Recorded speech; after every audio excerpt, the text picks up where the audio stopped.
Hello, Mr. Price. Thank you for inviting me. Are you feeling better now?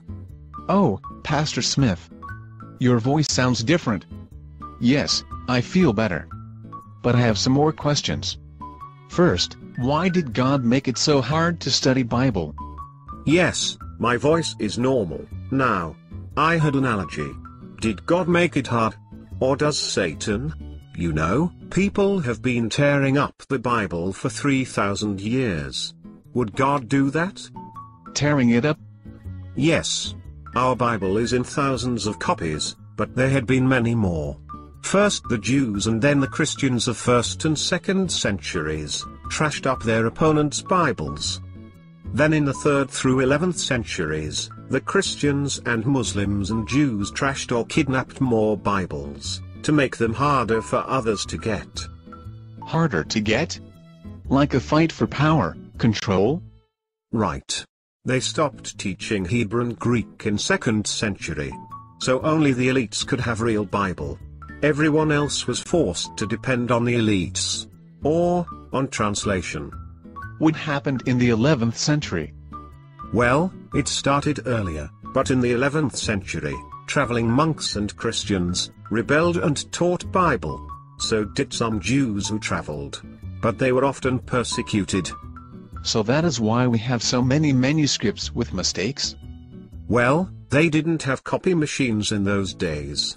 It was easy to make mistakes while copying, especially using candlelight, and hard to read, uncial script.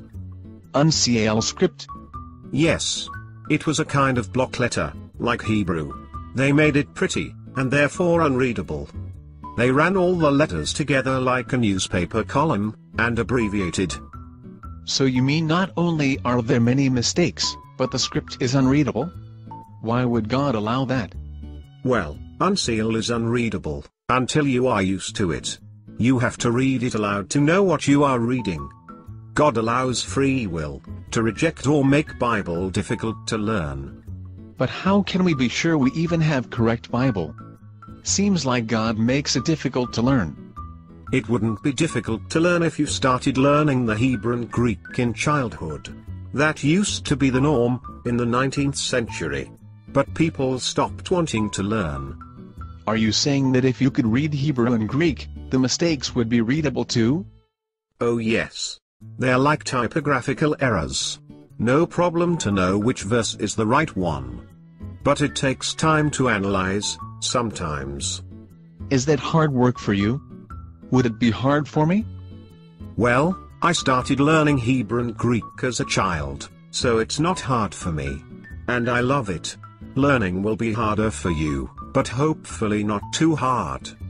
Well, Frank says your classes make it easy to learn, because you show the Hebrew and Greek words in Bible as you teach them in English. Yes. It makes the students learn like I did. I don't make them memorize conjugations and case endings. I just tell them what the actual words are, and the morphology, etc. Morphology? Yes. Like when you say Sally gets, but you also say, I get. The extra S at the end, is a morphing of the verb get, to third person. Present tense. Oh, I see. The end of the word changes, depending on the actor. Yes, and depending on what role the word plays, in the sentence. It's not hard to learn, if you are associating it with a Bible verse you know. Oh, good. I can remember that. Yes, with 1 John 1:9 used when needed, you can learn very quickly. Frank is one of my best students.